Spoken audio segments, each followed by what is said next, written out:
Assalamualaikum warahmatullahi wabarakatuh. Alhamdulillah, bagaimana kabar anak-anak kelas 4 semuanya? Semoga semuanya selalu diberikan kesehatan dan dalam lindungan Allah Subhanahu wa taala, serta terus semangat dalam menuntut ilmunya. Alhamdulillah, pagi hari ini pada tanggal hari Kamis tanggal 19 November bertepatan pada tanggal 4 Rabiul Akhir 1442 Hijriah, kita akan belajar materi tentang sejarah kebudayaan Islam khususnya di kelas 4, dan sudah tidak terasa kita berada pada pertemuan yang ke-14 ya. Nah, untuk itu Bapak harapkan kepada anak-anak kelas 4 agar mencatat dan menyimak materi ini sebaik-baiknya. Nah, kenapa harus dicatat? Untuk mempermudah kembali ingatan pian, dan juga untuk mengetahui mana poin-poin yang yang dapat diambil dan diringkas dengan sebaik-baiknya. Nah, pada anak-anak kelas 4, selamat menyimak ya. Nah, pada pertemuan sebelumnya kita sudah mempelajari materi tentang kepribadian Nabi Muhammad SAW. Nah, pada pagi hari ini kita akan melanjutkan. Sebelumnya kita sudah melakukan latihan dan juga ulangan pada bab 2. Nah, alhamdulillah kita sudah berada pada bab 3 ya. Jadi hari ini kita belajar tentang hijrah ke Habasyah. Nah, untuk itu simak dengan sebaik-baiknya. Nah, anak-anak kelas 4 A, B, C, dan D, Rasulullah SAW itu telah memulai dakwah dengan secara terang-terangan ya, dari sembunyi-sembunyi kemudian dakwah secara terang-terangan. Nah, itu menyebabkan dari kaum musyrikin itu banyak mendapatkan perlawanan dari kaum kafir Quraisy.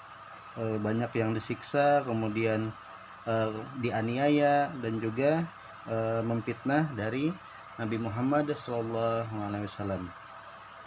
Nah, Nabi Muhammad SAW itu merasa tidak tahan lagi untuk menyaksikan penderitaan dari para sahabatnya. Kan sebagaimana yang sudah kita pelajari, ketabahan Nabi Muhammad dan juga para sahabat dalam menyiarkan dan menyebarkan agama Islam. Nah, oleh sebab itu Rasulullah SAW menghendaki agar kaum muslimin hijrah keluar dari kota Mekah ya.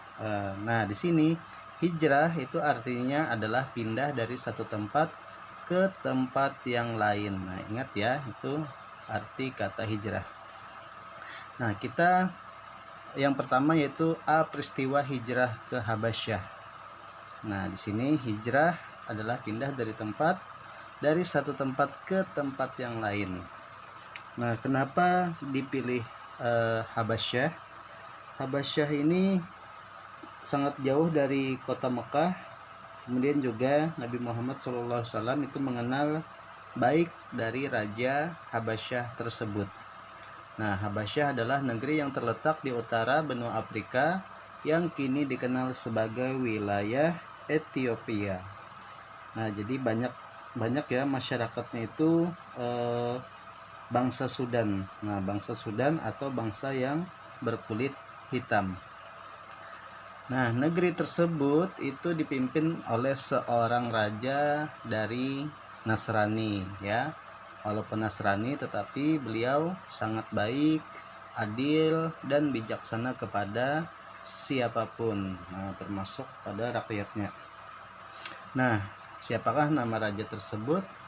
Jadi raja tersebut bernama Raja Najasyi ya, atau Negus. Nah, kita lanjutkan. Nah, hijrah ke Habasyah itu merupakan hijrah yang pertama kali dilakukan kaum muslimin pada tahun ke-7 sebelum Hijriyah. Jadi sekitar tahun 615 Masehi atau tahun ke-5 setelah kenabian. Nah, jadi ini merupakan hijrah yang pertama kali dilakukan oleh kaum muslimin, tujuannya agar menghindari dari kekerasan dan kekejaman dari bangsa kaum kafir Quraisy. Nah, apa tujuannya? Nah, tujuannya adalah Nabi Muhammad SAW hijrah ke Habasyah adalah Nabi Muhammad SAW itu merasa sangat prihatin sekali terhadap umatnya yang selalu ditekan, kemudian dianiaya dan disiksa oleh orang kafir Quraisy ya, yang berada di kota Mekah. Nah, kemudian peristiwa hijrah ke Habasyah itu terjadi dalam 2 tahap. Nah, terjadinya dalam 2 tahap. Jadi ada tahap pertama, ada tahap kedua. Nah, tahap yang pertama itu para sahabat yang hijrah itu terdiri dari 15 orang. Jadi ada 15 orang, kemudian 10 orang laki-laki dan juga 5 orang perempuan. Nah, ada juga yang mengatakan 12 laki-laki dan 4 perempuan. Nah, siapakah mereka? Mereka itu diantaranya adalah Utsman bin Affan ya, sahabat Rasulullah, kemudian bersama istrinya yang bernama Ruqayyah. Nah, Ruqayyah merupakan putri dari Nabi Muhammad SAW. Kemudian ada Abu Hudzaifah bersama istrinya Sahlah binti Suhail. Kemudian ada Zubair bin Awam, kemudian ada Mus'hab bin Umayyah dan Utsman bin Maz'un serta Abdurrahman bin Auf. Nah, ini 10 orang laki-laki yang terdiri dari 5 orang perempuan. Nah, pemimpin dari rombongan hijrah ini itu bernama Utsman bin Affan sendiri ya, Utsman bin Affan radhiyallahu anhu. Nah, kemudian hijrah kaum muslimin tahap yang kedua. Jadi kenapa dilakukan hijrah ke tahap kedua? Nah, di sini setelah kurang lebih dari 3 bulan ya menetap di Habasyah, tadi karena sudah diterima oleh Raja Habasyah yaitu Najasyi, mereka di sana mereka mendapat perlindungan dari Raja Habasyah. Nah, para sahabat itu mendapat kabar bahwa masyarakat Makkah telah memeluk Islam. Jadi mereka mendengar kabar bahwa masyarakat yang ada di kota Makkah itu banyak yang masuk Islam.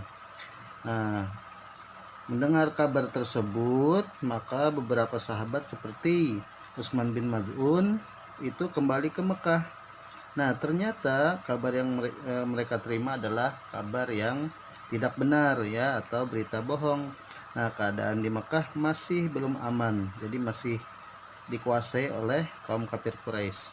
Nah, sehingga mereka kembali ke Habasyah lagi bersama rombongan yang lainnya. Nah, rombongan ini yang lebih banyak dari hijrah tahap pertama.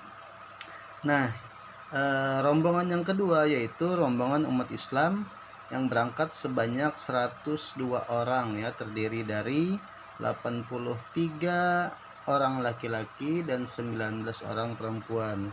Jadi mereka kembali diterima oleh Raja Najasyi yang mendengar keterangan dan maksud dari tujuan kaum muslimin, sehingga beliau menerima kembali dan melindungi kaum muslimin. Nah, hijrah tahap 2 ini itu dipimpin oleh Ja'far bin Abi Thalib. Ya, ini dipimpin oleh Ja'far bin Abi Thalib. Kemudian Raja Habasyah itu menerima dan sangat senang sekali karena banyak umat muslim yang datang ke Habasyah.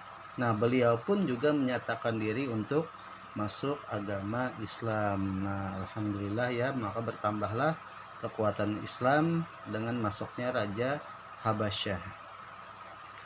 Nah, kemudian sebab-sebab Nabi Muhammad SAW itu menganjurkan sahabat hijrah ke Habasyah. Nah, ini ada beberapa sebab kenapa Nabi Muhammad SAW itu menyuruh supaya sahabat hijrah ke Habasyah. Nah, yang pertama itu keadaan dari kaum muslimin di kota Mekah sangat memprihatinkan, jadi tidak aman ya. Kemudian yang kedua, kaum muslimin selalu disiksa dan dianiaya oleh kaum kafir Quraisy. Nah, yang ketiga, kekerasan yang dilakukan oleh kafir Quraisy dan para pemimpin mereka terhadap kaum lemah dari kaum muslimin semakin meningkat. Jadi banyak orang miskin, budak dan orang-orang yang di bawah sana yang dianiaya kemudian disiksa ya. Apalagi sahabat-sahabat Nabi, salah satunya yang Bilal bin Rabah itu disiksa sampai beliau meninggal dalam keadaan syahid. Nah, kemudian kaum muslimin diperlakukan dengan sangat buruk ya, bahkan tidak segan-segan untuk dibunuh oleh kekejaman dari kaum kafir Quraisy. Nah, maka Nabi Muhammad SAW mengajarkan kepada kita untuk selalu memiliki yang namanya sifat pemaaf ya. Jangan sampai kita memiliki sifat dendam, karena salah satu sifat dendam itu yang dimiliki oleh dari kaum kafir Quraisy. Nah, sifat inilah yang menjadikan Nabi Muhammad SAW sebagai rahmatan lil alamin, yang artinya rahmat bagi seluruh alam. Nah, alhamdulillah ya anak-anak kelas 4, walaupun singkat singkat dan jelas, materi kita alhamdulillah hari ini sudah selesai. Jadi ini adalah materi yang terakhir pada semester ganjil. Nah, untuk itu jangan lupa untuk terus belajar, terus perbanyak membaca buku, buka referensi yang lainnya tentang sejarah-sejarah.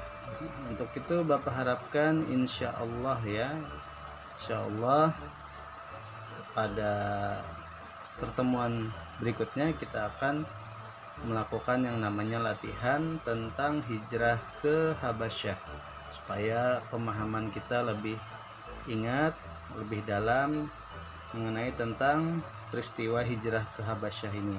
Nah, terus semangat belajarnya, semoga menjadi anak yang soleh dan soleha. Terima kasih. Saya ucapkan wassalamualaikum warahmatullahi wabarakatuh.